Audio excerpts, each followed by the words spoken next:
Another thing that's great about this book is like he's very clear of just like these are stories from the streets.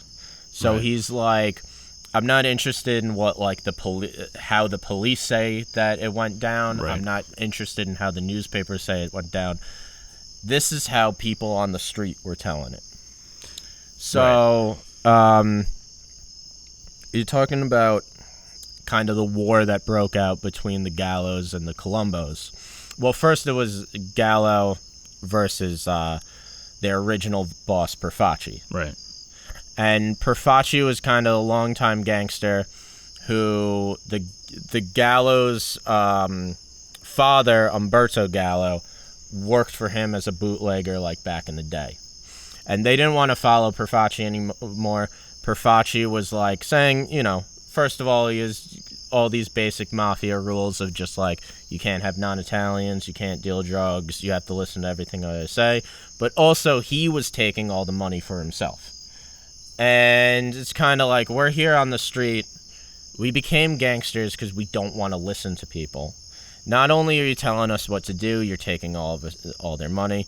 And they end up kidnapping, I believe it's Perfacci's brother, and then also, at the time, the underboss, Joe Colombo. And they kidnap him and ransom him back. And one of the boss patriarcha from New England basically goes down and negotiates a deal between the two factions. And the Gallos get away with it. And there's a line in The Irishman where kind of like, he's talking about Joey Gallo, and he's just like, he kidnapped the boss and got away with it. Like, that doesn't happen. Like, You mean Sebastian Maniscalco?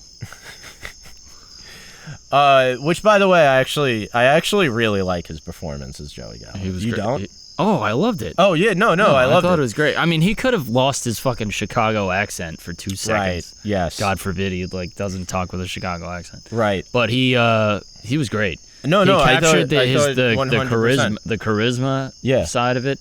I mean, he killed it. Yeah, 100%. And he looked like him too. He does look a lot like him. He does. He does look like him. He had his hair slicked back like Joey Gallo. Yeah. Shout out to Joey Gallo on the Yankees, by the way. Yeah, he's doing pretty good. The two Italians. On the Yankees. Yep. They're doing pretty good. Anthony Rizzo, Joey Gallo. Yeah. Everybody's been talking about it. I don't know anything about sports. So that's all right. So like, fast forward to the end of the 60s. During that whole like kind of peace negotiation, Joey Gallo is actually in prison for it because right after the kidnapping, he goes to prison. He's in there for like most of the 60s, and in like 68 he gets out. And by 68 his brother Larry had died of lung cancer. And Joey is now in charge of the crew. And Joey says to, now the boss is Joe Colombo, because Joe Perfacci also died during that time, was that the agreement you made is with my brother, not with me, so our war is still on. And Joey Gallo decides that we're not a crew of the Colombo family anymore, we're the Gallo family now. And I'm my own family. And that kind of went against every rule of the mafia is like, you can't start your own family, and also there's a 5-family rule. We have this commission, and we make decisions on who gets to start a family or not. And the President Street crew really became the Gallo crime family. And Joey Gallo was referring to himself as the boss. Then that's another thing. Like, I understand his philosophy of just like what these people are saying.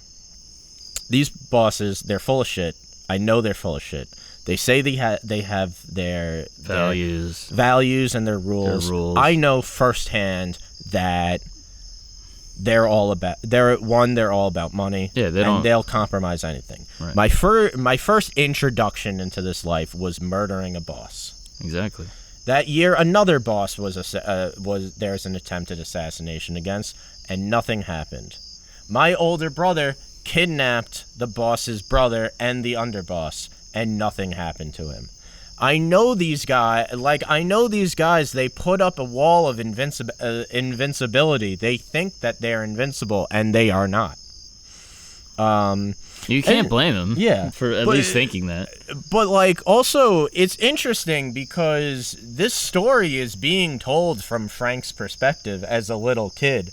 So, like, he really does see Joey Gallo as, like, this crusader who's going up against these bosses.